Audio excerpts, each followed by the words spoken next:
मैं यहाँ पर जल मंत्री आतिशी जी से मिलने आया था और उनका स्वास्थ्य की जानकारी लेने के लिए मैं आया था।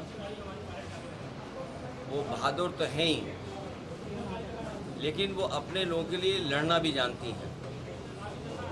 जल मंत्री के साथ साथ वो दिल्ली को कैसे और दिल्ली के लोगों की समस्याओं का कैसे समाधान करें, उसके लिए लगातार वो लड़ती रही हैं। मुझे याद आ रहा है जिस समय बीजेपी की सरकार बनी थी और उनके प्रधान सांसद जी ने ये कहा था कि मैं मुख्यमंत्री रहा हूँ और मुख्यमंत्री की मैं तकलीफ और परेशानियों को जानता हूँ। लेकिन जब से बीजेपी की सरकार बनी है दिल्ली में, मुख्यमंत्रियों की तकलीफ बढ़ी है, परेशानियाँ बढ़ी हैं।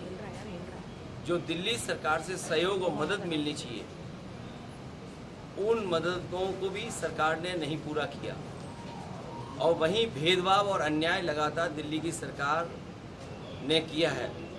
और दिल्ली की सरकार ने तो खासकर, अब दिल्ली की सरकार में कंफ्यूज ना हो, केंद्र सरकार ने सबसे ज़्यादा भेदभाव अगर किसी के साथ किया है तो वो दिल्ली सरकार के साथ और खासकर अरविंद केजरीवाल जी के साथ। सरकार बन गई उनकी, वो जनता के लिए काम करना चाहते हैं। जनता का स्वास्थ्य कैसे बेहतर हो, उनको सही शिक्षा कैसे मिले और सुविधाएं कैसे मिल पाएँ। वहीं केंद्र सरकार लगातार रोड़ा अटका रही है, उनको तकलीफ परेशानी पहुंचा रही है।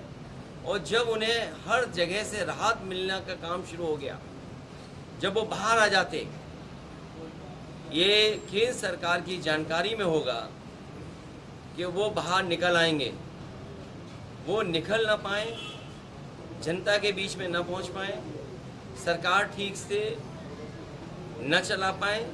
इसलिए फिर उन पे न जाने कौन सा मुकदमा लगा करके फिर उनको फंसा दिया गया। ये सीबीआई के लोग कोई पहली बार नहीं फंसा रहे लोगों को, ये लगातार फंसाते हैं लोगों को और उनको फंसाते हैं जिनसे इन्हें खतरा है।